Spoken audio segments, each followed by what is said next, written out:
Vi è mai capitato di voler staccare la spina da challenge e sfide meccaniche che caratterizzano il mondo videoludico? In questo, un genere particolarmente potente che permette di vivere storie di qualsiasi tipo, dall'horror al cozy, è il genere delle avventure immersive, etichettate spesso anche come walking simulator. Tanto apprezzato da alcuni e tanto odiato da altri, si tratta semplicemente di un genere con una singola meccanica molto forte, la camminata, che va a braccetto con una narrativa più o meno interattiva e più o meno ambientale. Nel caso di Firewatch, il gioco di cui parliamo oggi, entrambe. Firewatch è un gioco narrativo dalla durata media di 4-5 ore, che dal 2016 ha accumulato oltre 2 milioni di vendite solo su Steam, fidelizzando il pubblico con una narrativa cadenzata e interattiva e un level design interconnesso. È importante secondo me per uno sviluppatore studiare la storia e il design di giochi come questi, che possono essere all'apparenza semplici ma nascondono un lavoro di design e sviluppo impegnativo e iterativo. Oggi andiamo a vedere insieme come è nato questo genere, come si sta espandendo e cosa caratterizza il game design di un buon walking simulator come Firewatch.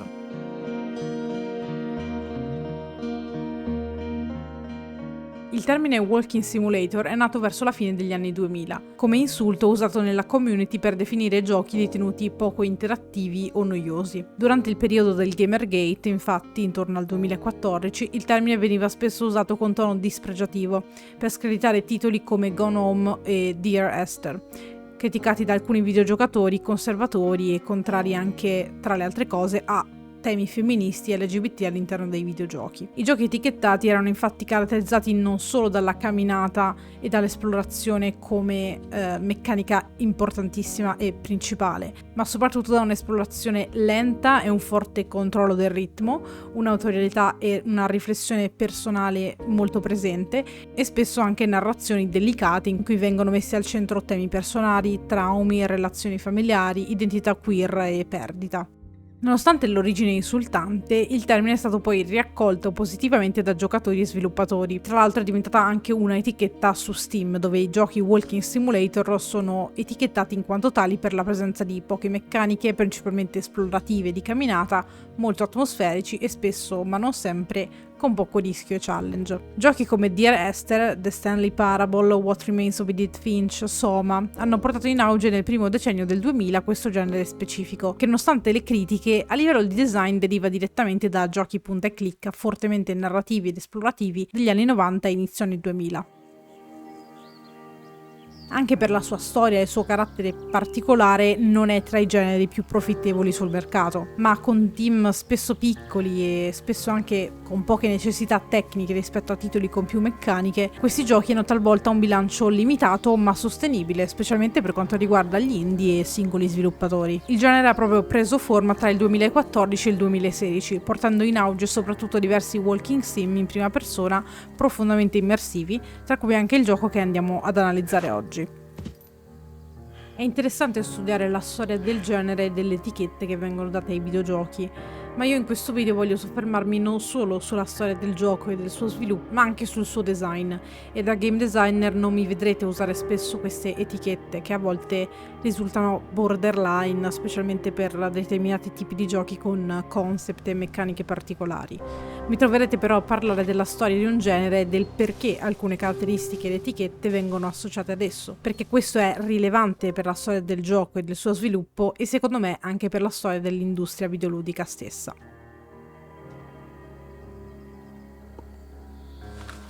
Hi, I'm Sean Vanneman. I wrote the bulk of 100% of this game. Hey, I'm Jake Rodkin. I did a lot of level design, UI design, and worked with everyone on the story for Firewatch. The game has this weird structure that Chris and I talk about in another tape. This is the first thing I wrote, was this opening of the game that jumps between Henry's life and the trip out to the woods. And I used a little product called Twine to do that, which you can download and use. It's just a very simple choose your own adventure tool. The simplest way to program a video game that one can then share with friends and play. I think we were worried that the team would sort of perceive Henry as a blank slate, as sort of a generic game player protagonist, and we wanted to make sure, or we wanted to get in everyone's mindset, you're playing as a specific guy with a specific life. Yeah, there's a Lo studio nasce a Bellevue, Washington, e da subito prende forma un team snello ma solido. A completarlo arrivano poi Chris Remo, compositore e designer, e Jane Ng, responsabile della modellazione 3D. L'idea alla base di Firewatch nasce da un'immagine, un'illustrazione creata da Holly Moss, ispirata ai vecchi poster del National Park Service americano e allo stile grafico della WPA. WPA in questo contesto significa Works Progress Administration's Federal Art Project, un programma del New Deal americano che ha voluto promuovere l'arte visuale negli Stati Uniti d'America e dare lavoro agli artisti dal 1935 al 1943. Quell'immagine diventa il seme visivo da cui cresce l'intero gioco. Moss e Jane collaborano per trasformarla in un mondo 3D all'interno di Unity, mantenendo l'estetica stilizzata e illustrativa che ricorda quei poster vintage. Per dare realismo e coerenza all'ambientazione, il team organizza una vera spedizione a Yosemite, dove visita torri di avvistamento reali, studia materiali, proporzioni e strutture in legno usate dagli scout forestali. Sia Vanaman che Anderson hanno trascorso l'infanzia in Wyoming ed è proprio quel paesaggio, fatto di silenzi, spazi aperti e solitudine, a diventare l'anima atmosferica di Firewatch. Sul piano tecnico, la scelta di un engine come Unity è data dalla sua flessibilità artistica sia gestionale. Jane modella manualmente 23 tipi di alberi, piazzandone oltre 4600 esemplari nel mondo di gioco, e realizza anche uno shader personalizzato per le foglie per ottenere una resa visiva coerente con lo stile di Holly Moss. Le torri di avvistamento nel gioco sono costruite con dimensioni reali, basate su misurazioni precise e materiali tipici delle strutture in legno statunitensi. Questo livello di accuratezza architettonica si unisce a un sistema radio pensato per essere semplice ma potente. Vedremo dopo infatti il suo design. Le conversazioni tra Henry e Delilah, infatti, i due protagonisti, prendono ispirazione da giochi come BioShock e The Walking Dead, con l'obiettivo di restituire il realismo senza appesantire lo sviluppo con personaggi con animazioni complesse. Un fatto molto interessante e importante, che per alcuni potrà risultare scontato per quanto riguarda lo sviluppo di questo gioco, è legato ai playtest. Il team infatti durante i playtest ha osservato attentamente il comportamento dei giocatori e ha analizzato come esploravano, dove si fermavano, come reagivano ai dialoghi, e su queste basi ha adattato il level design e le interazioni con Delilah per renderle più naturali, più organiche e più umane in vista della release del gioco. Se conoscete il mondo dello sviluppo, questa pratica è nota ed è molto importante da fare. È sempre bene ricordare che anche a livello narrativo e di design le cose possono essere aggiustate in base al feedback dei giocatori.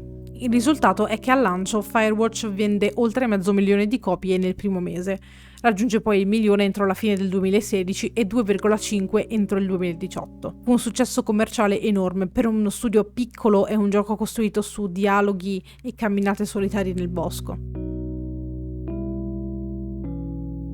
Il game loop principale di Firewatch si svolge con il protagonista che esplora la foresta guidato dalle direttive di Delilah, con cui la neoassunta guardia forestale comunica per ottenere informazioni sul territorio e indirizzarsi nelle operazioni da compiere. Il gameplay è poi condito da interazioni più personali e realistiche con Delilah, che rivelano parti del passato di entrambi. Alla fine di ogni obiettivo la storia avanza, e così i giorni trascorsi da Harry come guardia forestale. Giorni in cui spesso si accumulano anomalie, indizi su ciò che accadrà e domande, fino ad arrivare ovviamente ad un climax finale che non vi racconto. Il loop del gioco non differisce quindi da molti altri cosiddetti walking sim. Camminata, guidato da una mappa e un compasso in questo caso, interazione, in questo caso sia con l'ambiente sia con Delilah tramite il walkie-talkie che abbiamo nella mano sinistra, e questa interazione scatena altre interazioni di storia che portano ad un completamento di quello che può essere definito il micro loop della giornata. Questo sistema è essenziale e al contempo efficiente lato design,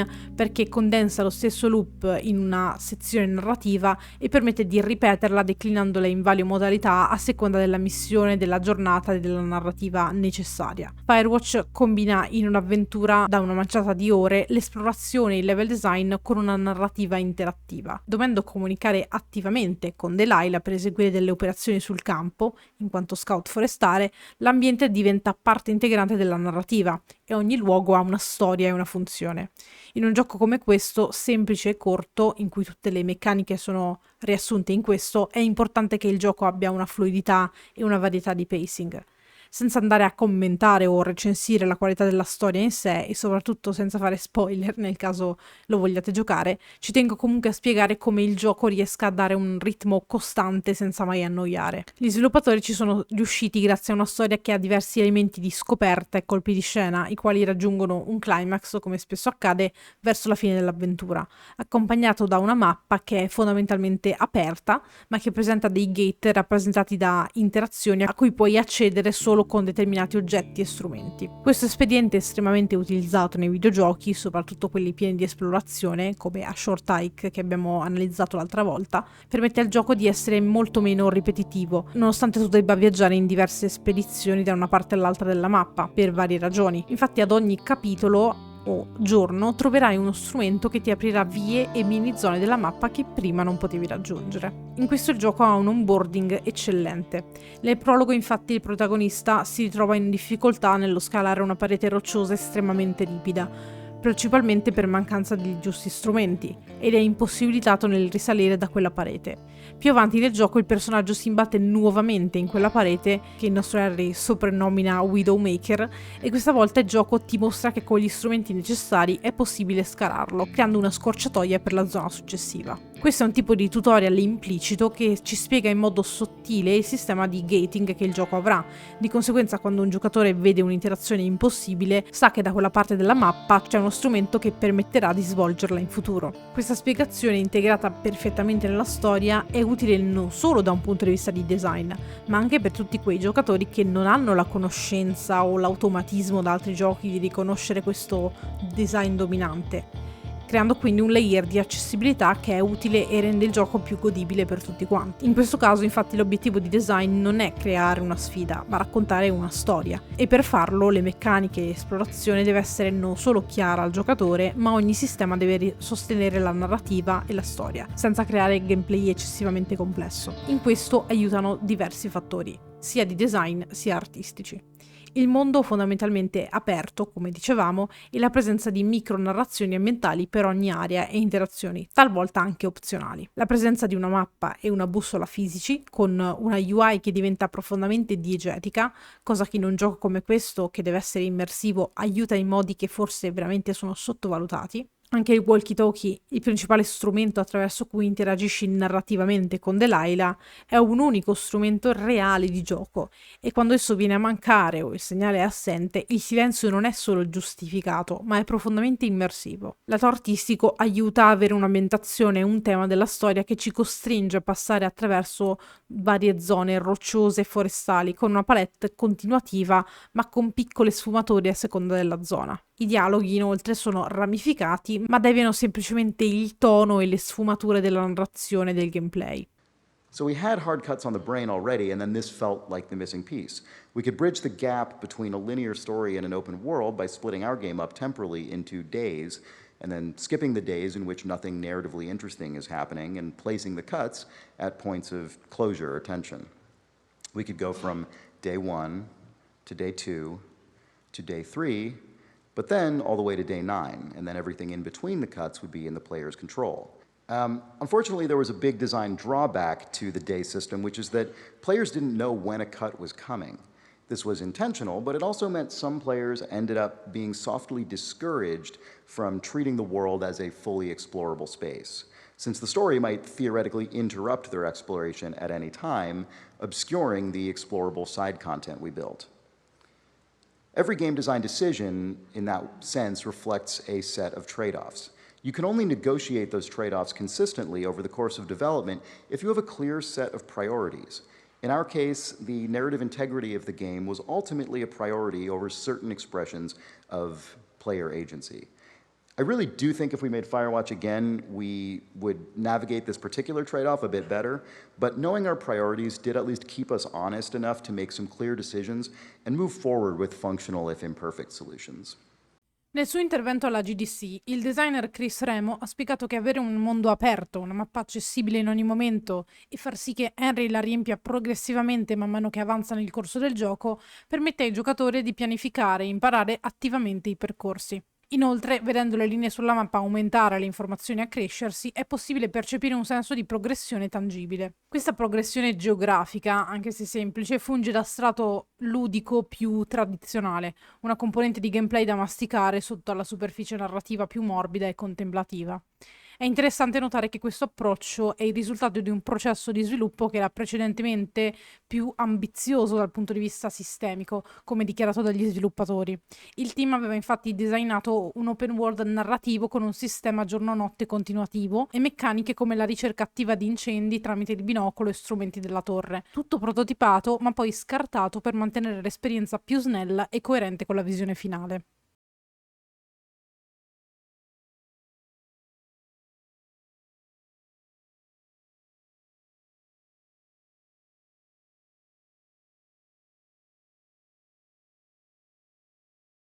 Per quanto riguarda missioni e narrative design di Firewatch, uno degli aspetti centrali che rendono vivo il gioco è rappresentato dai tempi di viaggio tra un obiettivo e l'altro. Gli sviluppatori hanno deciso di riempire parte di questi momenti con conversazioni significative fra i due protagonisti, Henry e Delilah, con l'obiettivo di costruire progressivamente il loro rapporto. Poiché il mondo di gioco è contiguo e interconnesso, esistono generalmente più percorsi plausibili per raggiungere una destinazione. Questo rende necessario che ogni conversazione potenziale abbia diversi punti di attivazione all'interno della mappa. Tali conversazioni vengono iniziate principalmente da Delilah e si adattano dinamicamente al percorso scelto dal giocatore. Durante queste interazioni, il giocatore può scegliere quali aspetti della vita passata di Henry condividere, e queste scelte influenzano a loro volta ciò che Delilah decide di rivelare di se stessa. Every dialogue choice can be tracked. Conversations aren't discrete information delivery devices, although that's obviously one function they serve. Rather, conversations are all small parts of a larger continuity of conversation that stretches across the entire game. When dialogue choices can always have consequences, it effectively turns them into player-centric gameplay. Here you can see how the name of a location on the game map is drawn directly from an earlier conversation option chosen by the player. So interactive dialogue was our starting point for this principle of reactivity. At any time, we were able to arbitrarily set a Boolean or integer value, a fact, based on any dialogue line. This means every dialogue choice the player makes offers the opportunity to influence a line later.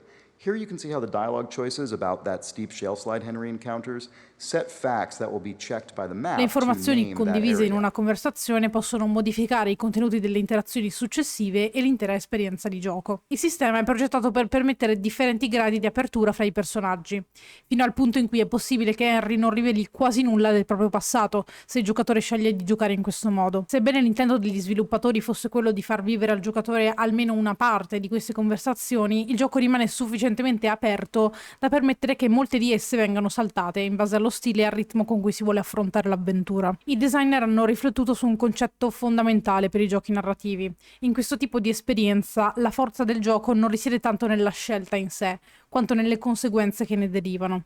In un gioco guidato dalla narrazione, le decisioni del giocatore non sono necessariamente valutate attraverso dinamiche classiche come rischio versus ricompensa o costi e benefici, come accade in molti titoli più strategici o d'azione. Al contrario, l'attenzione si sposta sugli esiti narrativi generati da queste scelte, anche da quelle di cui il giocatore potrebbe non essere pienamente consapevole. In questi giochi il design narrativo è costruito su una fitta rete di micro decisioni, ognuna delle quali può avere una conseguenza, spesso sottili ma persistenti, che si intrecciano per dare forma alla narrazione. La capacità del giocatore di anticipare e pianificare questi effetti è limitata, e questo genera un senso di spontaneità e autenticità nel titolo.